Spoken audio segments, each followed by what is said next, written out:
কি ভাবছেন আপনি? কি ভাবছেন যে মক্কা থেকে ঘুরে এসেছি বলে একবার জান্নাত রেজিস্ট্রেশন করে নিয়ে চলে এসেছি? অত সহজ নয়। 10 পয়সাও দাম নেই আপনার ওরকম হজের, আপনার ওই রকম ইলমে শিক্ষা, আপনার ওই রকম দান, আপনার ওই রকম ইবাদতে 10 পয়সাও দাম নেই। আচ্ছা এবারে বলি আপনাকে, এতিমকে যদি আপনি ভালোবাসেন তাহলে আপনার নেকি কতটা হবে এটা জেনে রাখা ভালো হবে না? আপনার পাড়ায় যদি কোনো মায়ের কোনো বইয়ের যদি স্বামী মারা যায়, তার ছোট যদি বাচ্চা থাকে, অবশ্যই আল্লাহু আকবার, আপনাকে একটা ছোট্ট কথা বলে রাখছি, খুব ইম্পর্টেন্ট। আপনি কেমন ভাবে নিতে পারবেন জানি না, তবে আমার কাছে খুব ইম্পর্টেন্ট কথাটা। কি? একজন লোক এসেছে আল্লাহর নবীকে বলছেন, ও দয়ার নবী গো, আমি সব কিছু করি, আমার অন্তরটা তাও পাথরের মতো শক্ত, কোনোদিন নরম হয় না। বিশ্ব নবী বলছেন, এক কাজ করিও, তোমার প্রতিবেশীদের মধ্যে কেউ যদি এতিম ছেলে যদি থাকে, এতিম মেয়ে যদি থাকে, তুমি তার মাথাতে হাত বুলিয়ে দিও, আল্লাহর তরফ থেকে তোমার মনটাকে নরম করে দেওয়া হবে। মাল বাঁচাতে পারে? বাঁচাতে পারে না। জি, তাহলে এখানে দুটি লোকের কথা বলে দিলাম। আল্লাহ তাআলা আর একটা জাহান্নামের কথা আর এক জায়গাতে বলছেন, ছোট্ট সূরা আরাইতাল্লাযী ইউকাযযিবু বিদ্দীন। মুখস্থ আছে কার? মাশাআল্লাহ, অনেকজনের আছে না, বাংলাটা পড়ে দেখেছেন। আসলে আপনাদের তো টাইম কম, পড়ার টাইম কোথায়? টাইম থাকতে হবে তো, হ্যাঁ টাইম থাকতে হবে। বাংলা কোরআন পড়বেন মাঝে সাঝে একটু, আরে মোবাইলেও তো পড়া যায়, পড়া যায় না? পাক পবিত্র থাকবেন, একটু মোবাইলেও বাংলা কোরআনটা পড়বেন, আল্লাহ কি বলতে চেয়েছে একটু দেখবেন। আপনি একেবারে গাফেল হয়ে যাবেন না। কি বললাম বুঝলেন? আপনি একেবারে যদি বলে লাইনচ্যুত হয়ে যাবেন, একদম হবেন না। ভাই খুব খারাপ দিন আসছে, কবরের দিন খুব খারাপ, আপনাকে বোঝানো যাবে না কত খারাপ। এখন আপনার রক্তের তেজ আছে, টাকা পয়সা আছে, আপনাকে কোনো মতেই আমি বোঝাতে পারবো না। তবে একটা দিন আসছে যেদিন যাররা পরিমাণ হিসাব আপনাকে একদম পাই টু পাই বুঝিয়ে দিতে হবে। আল্লাহ তাআলা আর একটা জাহান্নামের কথা বলছে। এই জাহান্নামে কারা যাবে? এই জাহান্নামে আবার কারা যাবে? আপনারা যদি কেউ থেকে থাকেন, আজকে থেকে সংশোধন হয়ে যান ইনশাআল্লাহ। ইনশাআল্লাহ বলুন, সংশোধন হয়ে যাব ইনশাআল্লাহ। তাহলে আজকে আমি আপনাকে খাস করে দুটো কথা বলে দিচ্ছি। চায়ের দোকানে বসবেন না, আড্ডা মারবেন না। এই এটা মানা যাবে একটু? ওই যে এটা বড্ড বাড়াবাড়ি হয়ে গেল না, একদম নয়। চায়ের দোকানে এখানে ওখানে বসলে এর ওর কথা বলা বলি বেশি হবে, সমাজে আরো বিশৃঙ্খলা হবে, ঝগড়া ঝামেলা বেশি হবে। একদম না, একা একা থাকবেন সব সময়তে। বেশি টাইম আসে, টাইমটা আপনার স্ত্রীর কাছে আসুন, এসে গল্প করুন, দুজনা বসে বসে গল্প করুন। একটা ওয়াজ ছেড়ে দেন, দিয়ে শুনুন দুজনা বসে বসে। আপনি আপনার স্ত্রী মাথার উকুনগুলো দেখে দেন, সুন্নত নেকি হবে। আল্লাহ নবী করতেন। আপনার স্ত্রী আনাজ কাটছে তরকারি, একটু তাকে সহযোগিতা করুন। সে রান্না করছে, এক বালতি পানি এনে দেন তাকে, নেকি পাবেন আপনি। এটা এমনি নয়, নেকি কথা বলছি, এটা হাদিসের কথা বলছি। এটা আল্লাহ তাআলা আর একটা জাহান্নামের কথা বলছেন। কি জাহান্নাম? আরাআইতাল্লাযী ইউকাযযিবু বিদ্দীন। আল্লাহ তাআলা বলছেন নবীকে, নবী আপনি কি তাদেরকে দেখেছেন যারা কিয়ামতের দিবসকে অস্বীকার করে? আচ্ছা কিয়ামত হবে এটা আপনাদের কারো অবিশ্বাস হয়? হবেই তো। আল্লাহর নবী নয়, আল্লাহ বলছেন ওরা অস্বীকার করে কিয়ামত হবে না বলে। হিসাব একদিন দিতে হবে না, এটা ওরা অস্বীকার করে। কারা তারা? ফাযালিকাল্লাযী ইয়াদুল ইয়াতীম, যারা এতিমের সঙ্গে অসৎ ব্যবহার করে। এতিম মানে এটা জেনে নেন, খুব একদম এত গুরুত্বপূর্ণ কথা, আপনি আগেও হয়তো শুনেছেন, ভুলে গেছেন, আমি আজকে নতুন করে আপনাকে স্মরণ করিয়ে দিচ্ছি। এতিম মারাত্মক ব্যাপার। কত মারাত্মক! এতিম কাকে বলে প্রথমে এটা জেনে নেন। এক, যার আব্বা মারা গেছে, ছেলেটা এখনো বালেগ হয়নি, এ হলো এতিম। মা মারা গেলে এতিম হয় না, এটা জেনে গেলেন। মা যদি কারোর মারা যায়, আব্বা যদি বেঁচে থাকে, তাহলে সে এতিম নয়। আব্বা যদি মারা যায়, মা যদি বেঁচে থাকে, তাহলে সে এতিম। এতিম থাকবে কতদিন? ওই 13 বছর 14 বছর পর্যন্ত এতিম থাকবে, তারপরে এতিম থাকবে না। ওই হিসেবে যদি ধরতে যান তো এখানে অনেক এতিম বসে আছে। ওই হিসেবে যদি ধরতে চান, এতিমের উদ্দেশ্য সীমা কত না, যতদিন না পর্যন্ত একটা ছেলে বালেগ না হচ্ছে, একটা মেয়ে বালিগা না হচ্ছে, ততদিন সে এতিম। আল্লাহু আকবার। এই এতিমদের সঙ্গে অসৎ ব্যবহার করবে না। একটা কথা আপনাদেরকে মাঝখানে বলে রাখছি। আচ্ছা, এখানে অনেক শিক্ষিত মানুষ আছেন না, একটু জমি জায়গার কারবার টারবার করেন, এরকম লোক আছেন যে রেজিস্ট্রারি টেস্টারি এসব বা কোর্টের ব্যাপারটা একটু বোঝেন, একটু সামান্য পরিমাণ বোঝেন? কেউ আছেন? একজন? আলহামদুলিল্লাহ, একজন আছেন। আচ্ছা, আপনি খুব ভালো করে জানেন নিশ্চয়ই, আমারও জানা ভুল হতে পারে, আপনার কাছে জানতেও পারি, আমি জ্ঞান অর্জন করতে সবসময় প্রস্তুত। আপনারা শ্রোতা বলে যে কিছু জানেন না আমি ভ্যাং ভ্যাং করে বকবো, এটা নয়। আমার বলায় কোনো ত্রুটি যদি থাকে আপনার কাছ থেকে আমি শিখবো অবশ্যই। সবার আমি শিক্ষক নয়, সবার আমি ছাত্র। আচ্ছা, আমাদের মুসলিম পার্সোনাল লতে এটা আছে যে আমি ধরে নেন, কথা ভালো করে বুঝবেন, আমি বেঁচে আছি, আমি মারা গেলাম, আমার আব্বা বেঁচে আছে, আমার একটা ছেলে আছে, আমার আব্বা বেঁচে আছে, আমার ছেলে বেঁচে আছে, মাঝখানে আমি মারা গেলাম। আচ্ছা, মুসলিম পার্সোনাল ল অর্থাৎ জমি জায়গা সংক্রান্ত মুসলিমদের যে আইন, এই আইন অনুযায়ী এই পোতা তার দাদুর সম্পত্তি পাবে? পাবে? পাবে বলুন? পাবে না। ইয়েস, ঠিক বলেছেন উনি জানেন কিছু, পাবে না। আচ্ছা, তাহলে আল্লাহ তাআলা বলছেন নিজে, কথা ভালো করে বুঝবেন, কোরআন কি কত মারাত্মক। আল্লাহ তাআলা বলছেন যে ফাযালিকাল্লাযী ইয়াদুল ইয়াতীম, যারা ইয়াতীমকে গলা ধাক্কা দিয়ে বার করে দেয়, এদের জন্য জাহান্নাম, এদের জন্য জাহান্নাম। আল্লাহ বলছে এটা।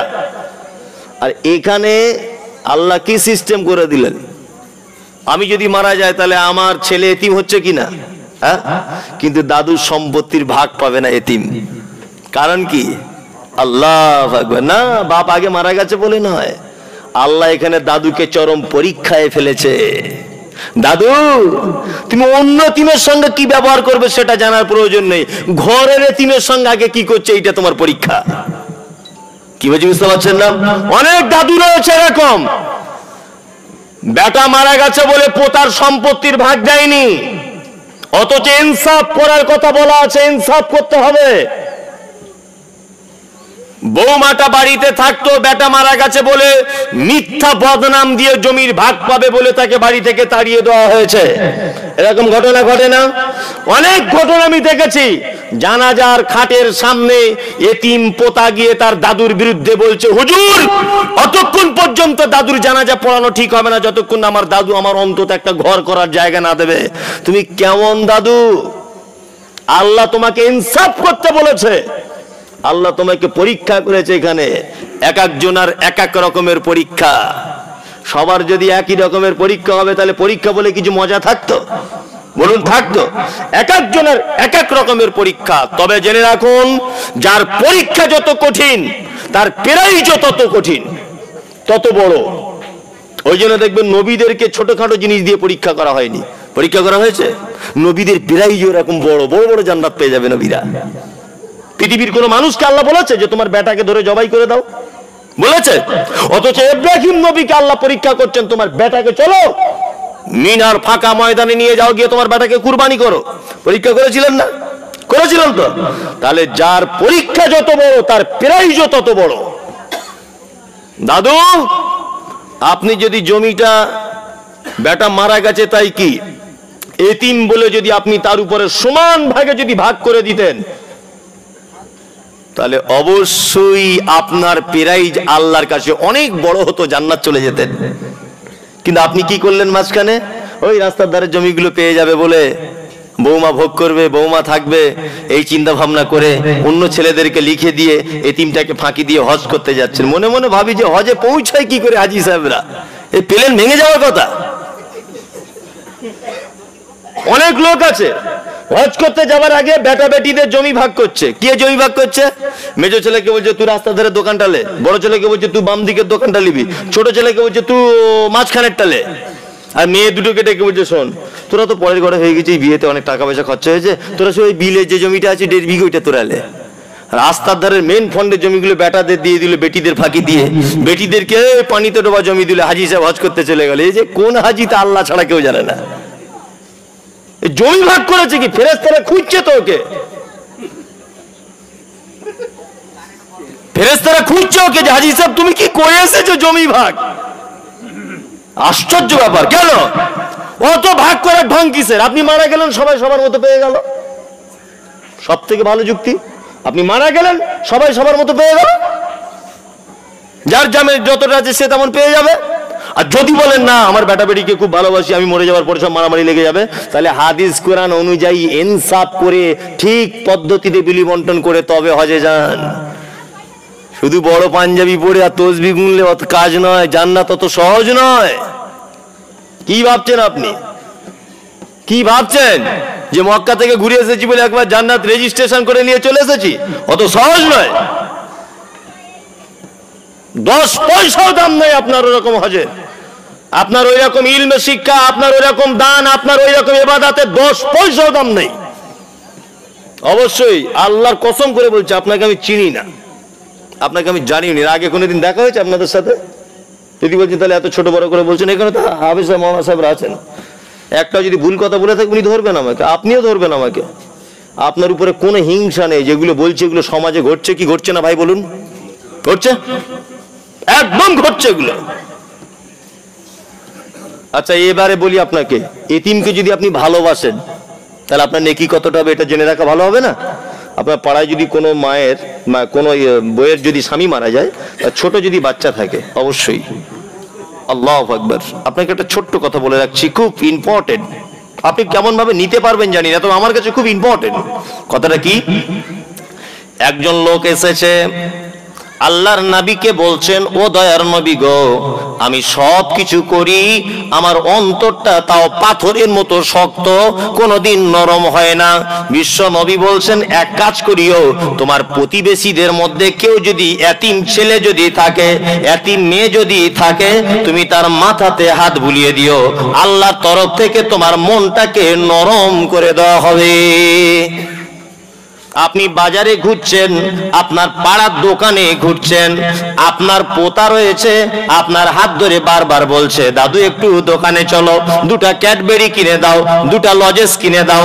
আপনি পোতাকে নিয়ে চলে গেলেন দোকানে, দোকানের পাশে দাঁড়িয়ে আছে একটা এতিম বাচ্চা ছেলে, যার আব্বা মারা গেছে, যার আব্বা মারা গেছে, ক্যাডবেরি কেনার মতো কেউ নাই, লজেন কেনার মতো কেউ নাই, এইরকম একটা অসহায় বালক। আপনাকে দয়া করে বলছি ভাই, জান্নাত যদি যেতে চান, আল্লাহকে যদি খুশি করতে চান, আপনার পোতাকে যদি একটা লজেন যদি কিনে দেন, পাশের এতিমটাকে দেওয়ার চেষ্টা করুন, আল্লাহ খুশি হয়ে যাবে, আল্লাহ খুশি হয়ে যাবে। চলুন, এতিমকে দান করলে, এতিমকে দিলে কত সওয়াব পাওয়া যায়। আমি মমতাজুল ইসলাম, অসংখ্য এতিমের পিতা, সোশ্যাল মিডিয়াতে এটা আপনারা দেখেছেন, সোশ্যাল মিডিয়াতে, এ তো ভাই সাহেবরা জানেন, আপনারা আমাকে দেখবেন সোশ্যাল মিডিয়াতে আমার ভিডিওগুলো। আমার একটা মহিলা মাদ্রাসা আছে, মেয়েদের এতিমখানা, দেখবেন এখনই বসে বসে দেখুন, দেখতে পাবেন কত ছাত্রী আছে, 235 জন মেয়ে আছে, 3 বেলা তাকে খেতে দিতে হয়, ফ্রিতে তারা খাচ্ছে, পড়াশোনা করছে।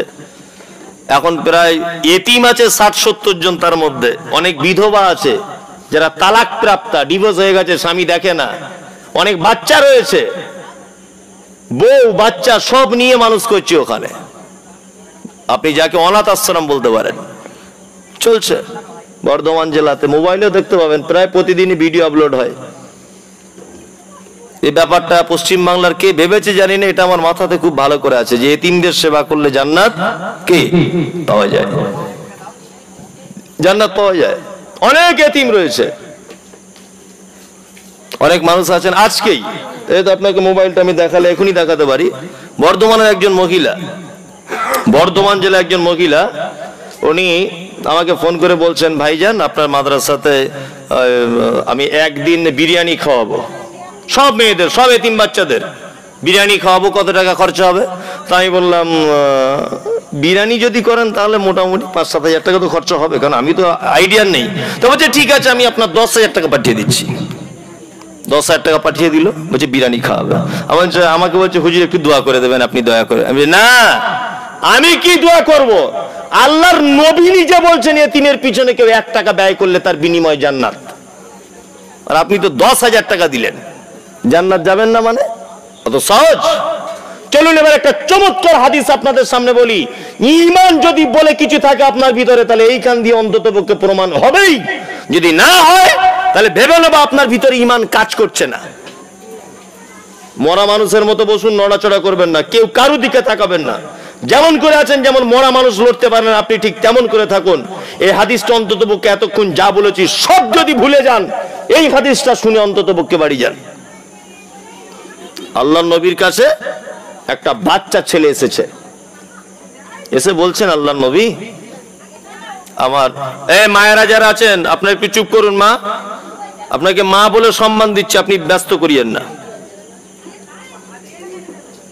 একটা বাচ্চা ছিল আল্লাহর নবীকে বলছেন, আল্লাহর নবী আমি একজন এতিম বাচ্চা, আমার আব্বা নেই, তা আমার একটা খাজুরের বাগান আছে, আমার বাগানের পাশে আর একটা লোকের একটা বাগান আছে, খুব মন দিয়ে শুনুন।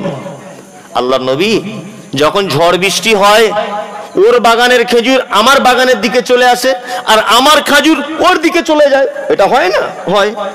আম বাগান পাশাপাশি থাকলে হয়। আল্লাহর নবী আমার কেউ দেখাশুনো করার লোক নেই বলে ওই বাগানের মালিকটা আমাকে মারতে আসে, খুব গালাগালি দেয়।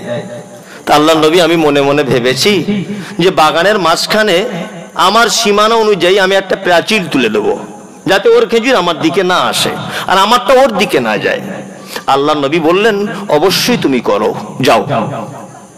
বাচ্চা ছেলেটা প্রাচীর তুলছে, পাঁচিল তুলতে তুলতে পাঁচিলের কাজ চলছে, ঠিক একটা গাছ এইভাবে লেগে গেছে, আমার দিকে ফিরুন, এইভাবে, মানে ওই বাগানের মালিকের অর্ধেক আর এই বাচ্চা এতিম ছেলেটার অর্ধেক। আল্লাহু আকবার। বাচ্চা এতিম ছেলেটা ওই বাগানের মালিককে গেছে। বাগানের মালিকের নাম আবু লুবাবা। কি নাম বললাম? আবু লুবাবা। তা আবু লুবাবা বাগানের মালিকের কাছে গেল। তা বাচ্চা ছেলেটা গিয়ে বলছে, চাচা যান আপনি গাছটা নয় পুরোটা আপনি কেটে নেন, আর না হলে আমাকে বিক্রি করে দেন, তাহলে আমি কেটে পাঁচিলটা সোজা করে দিই। ওই বাগানের মালিক তখন বলছে আমি বিক্রিও করব না, কাটবো না, গাছ যেখানে আছে ওখানেই থাক। বাচ্চা ছেলেটা আল্লাহর নবীর কাছে এসেছেন, এসে বলছেন দয়ার নবী ব্যাপারটাই এই ঘটনা, লোকটা আমার উপর অত্যাচার করছে। আল্লাহর নবী আবু লুবাবাকে ডেকে পাঠাতে বললেন। বাচ্চা ছেলেটা দৌড়িয়ে গিয়ে আবু লুবাবাকে ডেকে আনলেন। আল্লাহর নবী বলছেন ও আবু লুবাবা তুমি কি গাছ কাটবে না? লোকটা বলছে না কাটবো না। আল্লাহর নবী বলছেন গাছ কি বিক্রি করবে না? বলছে বিক্রিও করব না। বিশ্ব নবী বলছেন এক কাজ করো, এতিমের উপরে জুলুম করিও না, আল্লাহকে ভয় করো। ওই লোকটা বলছে গাছ আমার যেখানে আছে ওইখানেই থাকবে। আল্লাহর নবী আর থাকতে পারলেন না, তাড়াতাড়ি করে বললেন এক কাজ করো, তুমি এতিম বাচ্চাটিকে ওই খাজুর গাছটা দান করে দাও, আর এর বিনিময়ে জান্নাতে একটা গাছ নাও। আমি মুহাম্মদ সাল্লাল্লাহু আলাইহি ওয়াসাল্লাম তোমার ওই খাজুর গাছের জান্নাতের দায়িত্বটা আমি নিজে জামিনদার হয়ে গেলাম। লোকটা এত বদমাইশ, তারপরে বলছে জান্নাতেও গাছ চাই না।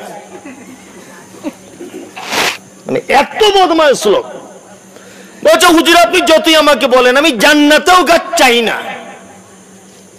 কিছু লোক আছে না, মসজিদ করছে কোথাও বা মাদ্রাসা করছে, একটু বাথরুম ঘরটা ডান দিকে একটু বেঁকে যাচ্ছে, তার পাশের জমিওয়ালাকে বলছে এক হাত জায়গাটা দাও, ও তখন বলছে আমি জায়গা দিব না, দেখি এই কর। মানে এমন গরম দেখা মনে হচ্ছে ওর বাপের কবর হবে ওইখানে, এমন গরম দেখাচ্ছে।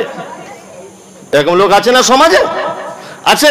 ঠিক এইরকমই বদমাইশ লোকটা বলছে আমি জান্নাতেও গাছ চাই না। আল্লাহু আকবার। ওই মজলিসে বসেছিলেন আবু দাহাদা বলে একজন সাহাবী। টাইম হয়ে গেল নাকি হুজুর? জি, আবু দাহাদা বলে একজন সাহাবী ছিলেন। কি নাম বললাম? আবু দাহাদা। এই আবু দাহাদা মজলিসে বসে আছেন, হাত তুলে দিয়ে বলছেন আল্লাহর নবী আপনি কি শুধু ওই বাগানের মালিকের জন্য বললেন যে এতিম বাচ্চাটিকে 1 টাকা দান করে দাও বা খাজুরের গাছ দান করে দাও আর জান্নাতে একটা গাছ নিয়ে নাও, না সারা পৃথিবীর মানুষকে বললেন? বিশ্বনবী বলছেন আবু দাহাদা আমি এই কথাটা কিয়ামত পর্যন্ত আমার যত উম্মত পৃথিবীতে আসবে সকলের জন্য এটা আমার উপদেশ থাকলো, এটা আমার বাণী হিসাবে থাকলো, এটা আমার হাদিস হিসাবে থাকলো। কোন লোক যদি এতিমকে 1 টাকা দিয়ে যদি সহযোগিতা করে আমি মুহাম্মদ সাল্লাল্লাহু আলাইহি ওয়াসাল্লাম জান্নাতে তার জন্য একটা খাজুরের গাছের জামিনদার হয়ে যাব। আবু দাহাদা বলছেন ও দয়ার নবী গো তাহলে একটা মজার কথা আপনাকে বলি, আমার একটা বড় খাজুরের গাছ আছে, বড় একটা খাজুরের বাগান আছে। আমি কি ওই বাগানটার বিনিময়ে যদি একটা খেজুর গাছ একটা খেজুর গাছ যদি কিনে নেই, তাহলে ওই এতিমকে যদি দান করে দিই, আমি কি জান্নাতে যাব? বিশ্ব নবী বলছেন অবশ্যই তুমি জান্নাতে যাবে। আবু দাহাদা বাড়ি এলেন, লম্বা চওড়া হাদিস। আবু দাহাদা বাড়ি এসেছেন, দরজায় আওয়াজ করছেন টক টক টক টক করে। স্ত্রী দরজা খুলেছে। স্ত্রী দরজা খোলার পরে বলছেন কি হলো? বলছে আমি বাড়িতে ঢুকবো না। বলছে কারণ? বলছে বাড়িতে ঢুকবো না। বলে বাড়িতে চলে গেলেন। বাড়ি থেকে আবার ওই বাগানের মালিক কাবুলু বাবার কাছে গিয়ে বলছে ভাই তোমাকে একটা কথা বলবো। বলছে কি বলো? বলছে এই গাছটা আমাকে দাও না, আর আমার একটা বড় খাজুরের বাগান আছে, তার ভিতরে কল পুকুর ঘর সবই আছে, সবকিছু তোমাকে দিয়ে দেবো, আমাকে এই খাজুরের গাছটা দাও। তখন ওই বাগানের মালিক বলছে বদমাইশি করছো ভাই, না ইয়ার কি ঠাট্টা করছো? বলছি ইয়ার কি করি না, অরিজিনালি বলছি তোমাকে। তখন ওই বাগানের মালিক রাজি হয়ে গেল যে একটা খাজুর গাছের বিনিময়ে অতগুলো খাজুরের গাছ পাবো, জায়গা পাবো, বিল্ডিং পাবো, তাহলে দিয়েই দিই। আবু তালহা বাড়ি চলে গেলেন। আবু দাহাদা বিবিকে ডেকে বলছে বিবি তাড়াতাড়ি করে ঘর থেকে বার হও, বাচ্চা কাচ্চা যা আছে সব গুটিয়ে নাও, একটাও ঘরের সামান তুমি নিবে না, যেটা পড়ে আছো ওটা নাও। বিবি তখন বলছে কেন গে এত রাতে এই ডিসিশন তোমার? আবু দাহাদা বলছেন ঘর বিক্রি করে দিয়েছি, ঘর বিক্রি হয়ে গেছে, ঘর বিক্রি করে দিয়েছি, ঘর বিক্রি হয়ে গেছে। বিবি বলছেন কত টাকা দিয়ে বিক্রি করেছো বলো? তখন আবু দাহাদা বলছেন জান্নাতে এর বিনিময়ে বিক্রি করে দিয়েছি। আমার এই গাছ, আমার এর ভিতরে থাকা পানির কূপ, আমার এর ভিতরে থাকা বিল্ডিং বালাখানা সব আমি আল্লাহ রাস্তায় দিয়ে দিয়েছি জান্নাতের বিনিময়ে। আল্লাহর নবী সাহাবী আবু দাহাদা বলছেন আমার স্ত্রীকে নিয়ে, ছেলে মেয়ে নিয়ে আমি চলে এলাম আল্লাহর নবীর কাছে, ঘটনা বর্ণনা করলাম। বিশ্বনবী বললেন কাম্মিন ইজকিন দারাগিন ইয়া আবা দাহাদা, হে আবু দাহাদা তুমি এত মূল্যবান কাজ করেছো, পৃথিবীর এই নোংরা সম্পদের বিনিময়ে, পৃথিবীর একটা বাগানের বিনিময়ে তুমি এতিম ছেলেকে যেটা দান করে দিয়েছো, আমি মুহাম্মদ সাল্লাল্লাহু আলাইহি ওয়াসাল্লাম তোমার জন্য জান্নাতে একটা খাজুর গাছে বরাদ্দ করে দিলাম। জামিনদার হয়ে গেলাম, আল্লাহ বরাদ্দ করে দেবে, আর আমি জামিনদার হয়ে গেলাম। ও আবু দাহাদা তোমার স্ত্রীকে গিয়ে বলো আল্লাহ জান্নাতে যে খাজুরের গাছ দেবে, একটা দ্রুতগামী ঘোড়া যদি 100 বছর একভাবে যদি ছুটতে থাকে তবুও খাজুর গাছে ছায়াটা পর্যন্ত শেষ হবে না। কত বড় গাছ খাজুরের! একটা দ্রুতগামী ঘোড়া যদি 100 বছর যাবত ছোটে জান্নাতের, তবু একটা খাজুর গাছের ছায়া শেষ করতে পারা যাবে না। এগুলো নবীদের জীবনী, সাহাবীদের চরিত্র। আর আপনার চরিত্র? আল্লাহু আকবার। আমি তো একটু বাস্তববাদী মানুষ, আর বাস্তব কথা বললে আমাকে মানুষ গালও দেয়। যারা গাল দেয় তাদেরকে অবশ্য আমি মানুষই মনে করি না, তো ওদের কথা শুনবো কি করে? শোনার টাইমই নাই ওদের কথা, সারাদিন নিজের কাজে ব্যস্ত। গরিব মানুষ পাশের বাড়ি একটা এতিম ছেলেকে 10 টাকা দিয়েছে, বা শীতের দিনে কিছু কম্বল কিনে এনে নিজেদের পাড়া প্রতিবেশীর কাছে দিচ্ছে। দেওয়ার পরে কি করছে? মোবাইলে এইরকম করে ফটো তুলছে, তুলে ফেসবুকে ছেড়ে বলছে আমাদের গ্রামের ফটিককে 2টো কম্বল দিয়ে দিয়েছি, আর 3টে এতিমকে দিয়ে দিয়েছি, আমি বড় দাতা। কে বলতে বললো তোমায়? কে সেলফি তুলতে বললো? হ্যাঁ, আপনি জানেন না যে ইবাদতে যদি রিয়া ঢুকে যায় ও ইবাদত কবুল হয় না? ইবাদত যদি লোক দেখানো ইবাদত হয়ে যায়, ও ইবাদত কবুল হয়? গোপনে করেন। আল্লাহর নবী বলছেন 7 শ্রেণীর মানুষ আরশের ছায়া পাবে। তার একটা লোক যে ডান হাতে দান করে এমন গোপন করে তার বাম হাত বুঝতে পারে না। আর এ কাকে লকডাউনে 500 কেজি চাল দিয়েছে, বা 2 কেজি গম দিয়েছে, বা একটা সরিষার তেল দিয়েছে, আবার ফেসবুকে ফটো করে ছাড়ছে, দেখো আমি কত বড় হুনু। একদম করবেন না এটা। এরকম চরিত্র কেন? আরে আপনি যার ছবিটা ফেসবুকে পোস্ট করছেন যে এই লোকটাকে একটা কম্বল দিলাম, আচ্ছা তারও তো মেয়ে জামাই থাকতে পারে, থাকতে পারে কি পারে না? তারও তো, সে গরিব বলে কি তার মান সম্মানও নেই? তত নিজস্ব একটা মান সম্মান আছে, বলুন। কখনো এই ভুল কাজগুলো করবেন না। কাউকে কিছু দেওয়ার হলে একদম গোপনে দিয়ে দেবেন, একদম গোপনে। আল্লাহ ছাড়া আর কারো জানার প্রয়োজন নেই। আমি রমজান মাসে মাদ্রাসার জন্য বিভিন্ন জায়গায় যাই, মানুষের কাছে হাত পাততে, ভিক করতে যাই। মাদ্রাসা চালাতে গেলে জানেন অনেক সময় যেতে হয়, 200-250 বাচ্চা আমি চালাবো কি করে। তা অনেক মানুষ আছে রমজান মাসে গেলে মানে এনেছে হয়তো 60 টাকা, 60 টাকা টোটালে বা 100 টাকা দেবে সে। 100 টাকায় বলছে 4 জনের নামে কার্টুন, আমার মায়ের নামে একটা বিল কার্টুন, বাপের নামে একটা কার্টুন, আমার ফুপুর নামে একটা কার্টুন, আমার খালাতো বোনের নামে একটা কার্টুন। তো মনে মনে ভাবি যে তুই এগুলো নিয়ে করবি কি, এগুলো তুই করবি কি। মনে মনে বলি, এটা বলতে পারি না কেন, মাদ্রাসা করি, মনে মনে বলি। এত ঢং কিসের লোককে বলার। রাস্তা দিয়ে বলতে বলতে যাচ্ছে মমতাজুল হুজুরের মাদ্রাসায় 500 টাকা দিয়েছি, একটা কোরআন কেনার জন্য দাম দিয়ে দিয়েছি, একদিনের খাবার দিয়ে দিয়েছি, একদিন বিরিয়ানি খাইয়েছি ফোন করে। লোককে বলার কি দরকার? আপনি জানবেন আর আল্লাহ জেনে যাবে, এটাই চূড়ান্ত। তবে দান 2 রকমের পদ্ধতিতে করা যায়। কোরআনে আয়াত আছে সিররাম ওয়া আলানিয়া, আছে সিররাম ওয়া আলানিয়া, গোপনেও দান করা যায়, প্রকাশ্যেও করা যায়। প্রকাশ্যে কোথায় করা যায়? এই রকম মজলিসে করা যায়। আপনি কোনো ব্যাপারে 10,000 টাকা দিলেন, আপনাকে দেখে আরেকজন দিল 11,000। এই প্রতিযোগিতা করার জন্য দানের প্রতিযোগিতা ইসলামে জায়েজ। এই মজলিসে করবেন, কিন্তু ফকর করবেন না, তাহলে ওই দানই আপনার জাহান্নামে যাবার কারণ হয়ে যাবে। রিয়া, লোক দেখানো। এই দেখুন, লোক দেখানোর ব্যাপারে আল্লাহ তার পরের আয়াতে বলছেন, ফাযালিকাল্লাযী ইয়াদুল ইয়াতীম, এতিমকে যারা গলা ধাক্কা দিয়ে বাড়ি থেকে বার করে দেয়, এদের জন্য জাহান্নাম। ওয়ালা ইয়াহুজ্জু আলা তুআমিল মিসকিন, আর তারপর আল্লাহ বলছে যারা মিসকিনদের খাদ্য দানে উৎসাহিত করে না। ফকির আর মিসকিন দুটো শব্দ আছে না ভাই? ফকির কাকে বলে, মিসকিন কাকে বলে জানেন? জানেন? জানেন না? আপনারা এটাই মনে মনে ভাবেন যার নাম লাউ তার নাম কদু, এটা হয়তো জানেন, তাই তো? একদমই নয়। যার নাম লাউ তার নাম কদু নয়, এরকম ভাবে বুঝবেন না মিসকিন আর ফকিরটা। ফকির মানে এমন লোক যার কিছু আছে তারপরেও অপরের মুখাপেক্ষী, এ হচ্ছে ফকির। আমি মমতাজুল ইসলাম, আমি রিক্সা চালাই, ভালো করে বুঝুন। আমি রিক্সা চালাই, হঠাৎ আমার রিক্সা চালিয়ে সংসার চালিয়ে টোটাল পুঁজি 30,000 আর নেই। আমার ছেলের হার্টের অপারেশন হবে, ডাক্তার খরচা বলে দিয়েছে 2 লাখ টাকা। আচ্ছা বলুন, আমি গরিব মানুষ, 30,000 টাকা আমার আছে, তাহলে বাকি 1,70,000 টাকা আমার পক্ষে সম্ভব? সম্ভব নয়। তাহলে আমি আপনার দ্বারস্থ হব, ভাই আমাকে কিছু দেন, আমি খুব বিপদে পড়েছি। আমি হলাম ফকির, নিজের কিছু আছে তারপরে অপরের মুখাপেক্ষী, হলো ফকির।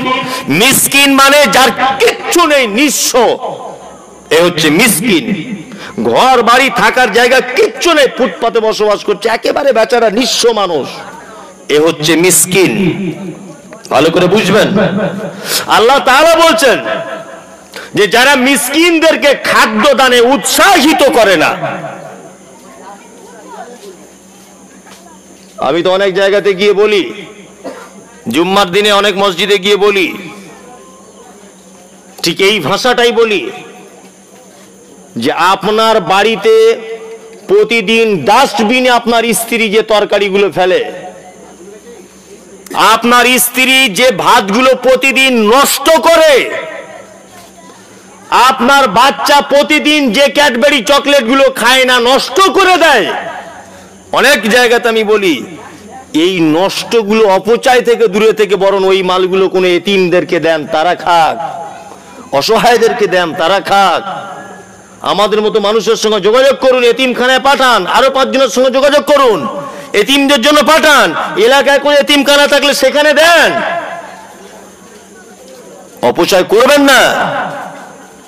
বিয়ে বাড়িতে দেখছি তো অনেক মানুষ, হ্যাঁ ভাই গোশ দাও, গোশ দাও, 2 বার টেনে নিয়ে ছেড়ে দিল, অথচ বাড়ি হলে হাড়ের ভিতরের মগজ পর্যন্ত চিবিয়ে খায়। আর বিয়ে বাড়িতে দেখবেন সামনে এতগুলো করে জড়ো করা আছে, খায় না, মানে ইচ্ছা করে নিচ্ছে, খেতে পারবে না তবুও। এদেরকে একবার ভাবা উচিত যে অনেক মানুষ এই আঁটু ভাতটা খাওয়ার জন্য ফুটপাতে লাইন দিয়ে দাঁড়িয়ে আছে। আপনি এগুলো কবে ভাবতে শিখবেন বলুন তো? কবে আপনি সচেতন হবেন? কেন অপচয় করবেন না? ওয়ালা ইয়াহুজ্জু আলা তুআমিল মিসকিন, আল্লাহ বলছে যারা মিসকিনদের খাদ্য দানে উৎসাহিত করে না।